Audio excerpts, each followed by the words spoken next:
Les nouveaux Parisiens ne se connaissent que du bout des lèvres. Chacun est arrivé à Paris pour une raison particulière, avec une passion propre, pour s'approprier la ville. Il y a ceux qui restent, ceux qui arrivent excités, ceux qui repartent en chialant.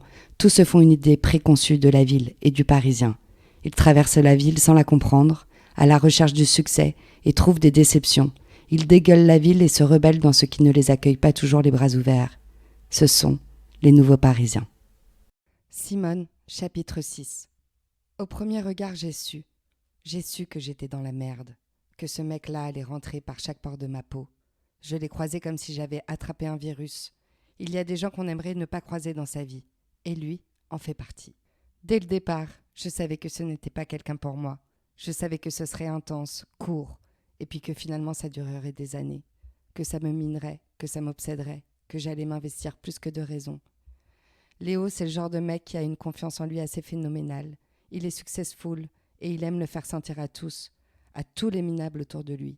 Je me suis sentie minable à ses côtés. La première fois que je l'ai vu, c'était avec Marge. Je n'étais pas à l'aise, mais je n'ai pas eu l'impression que ça se soit vu. Je suis tombée amoureuse de Léo. Je suis tombée amoureuse de la pire espèce.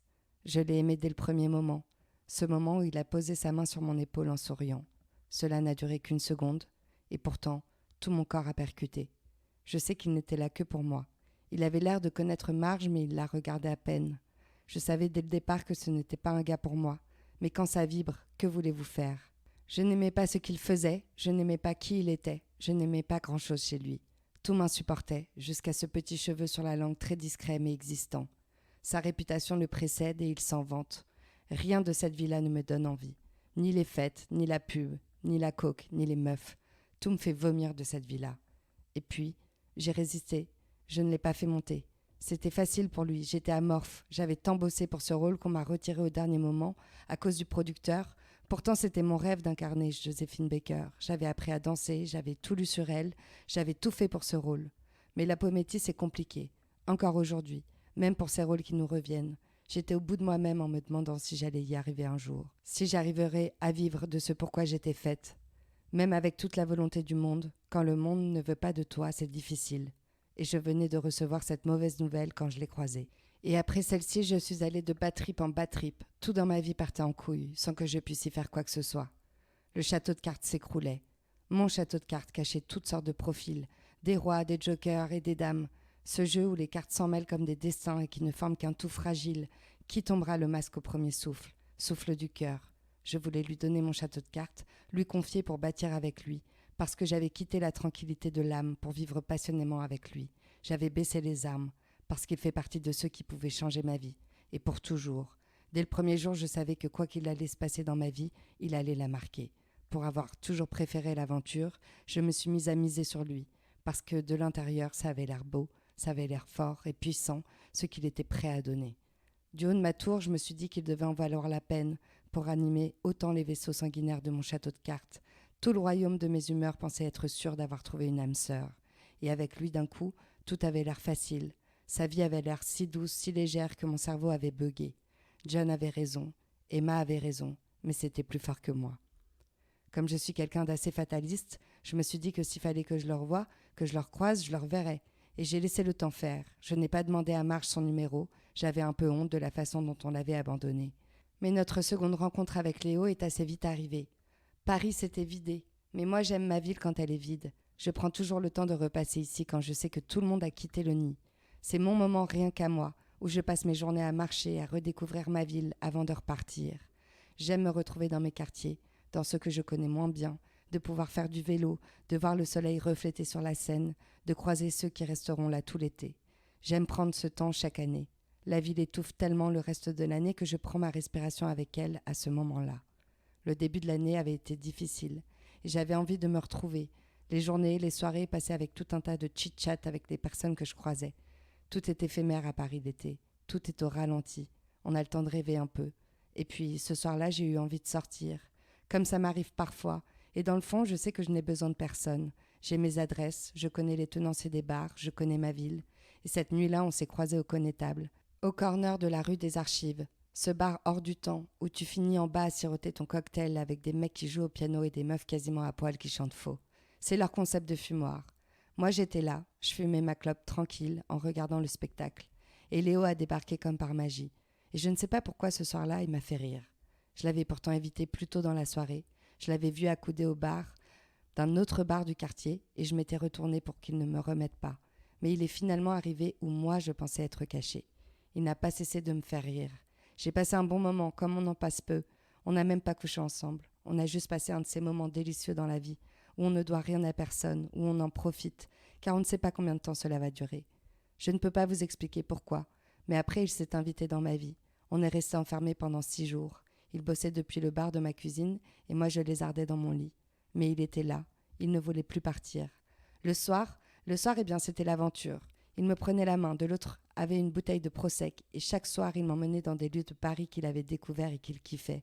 Comme ceux qui ne sont pas nés ici, Léo ne voit pas le sujet de traverser la Seine. D'ailleurs, il préfère Rive-Gauche, Saint-Ger et tout le bordel.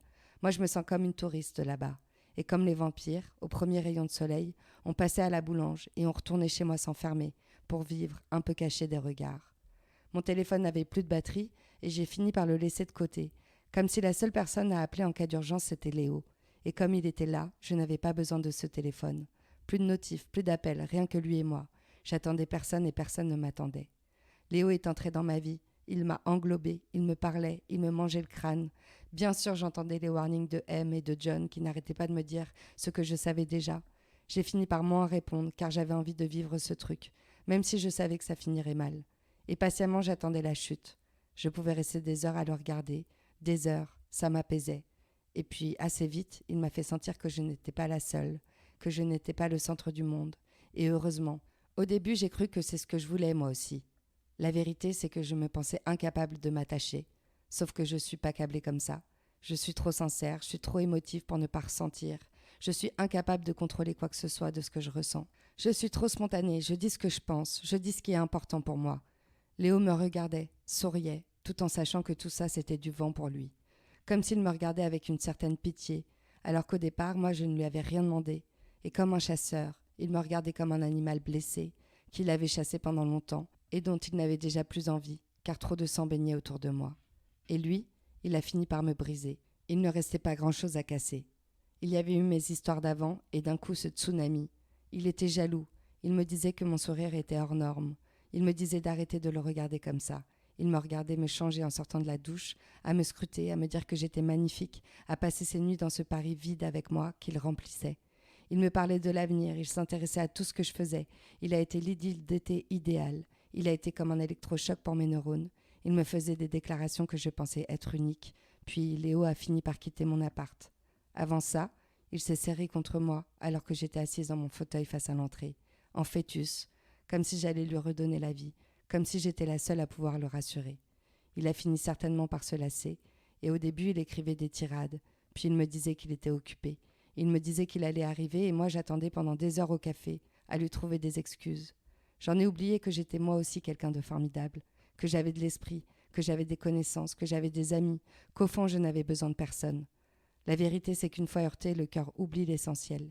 Il oublie de s'aimer lui-même, et tous les êtres humains de cette planète ont peur de l'abandon. Ont peur qu'on les laisse là, qu'on ne les aime plus. Et c'est ce qui arrive. On finit seul un matin sans l'avoir vu venir, et ce jour-là on ne pourra plus faire confiance à personne, car l'amour des autres est trop incertain. Tout ce qu'on nous raconte sur l'amour est un mensonge. Le seul objectif dans la vie, c'est apprendre à vivre seul et s'aimer soi-même. Comme ça, quand les autres nous laissent, alors on n'est pas ébranlé. Léo n'a pas fait partie de ma vie. Il ne connaît pas mes amis, il ne connaît pas ma famille, car c'est pas un mec qu'on présente aux siens. J'ai eu l'impression de partir en voyage, de vouloir refaire tout ce qu'on fait dans la vie avec lui, d'aller au cinéma, de se promener, de dormir, de manger. Je voulais tout refaire avec lui, parce que lui voyait les choses différemment.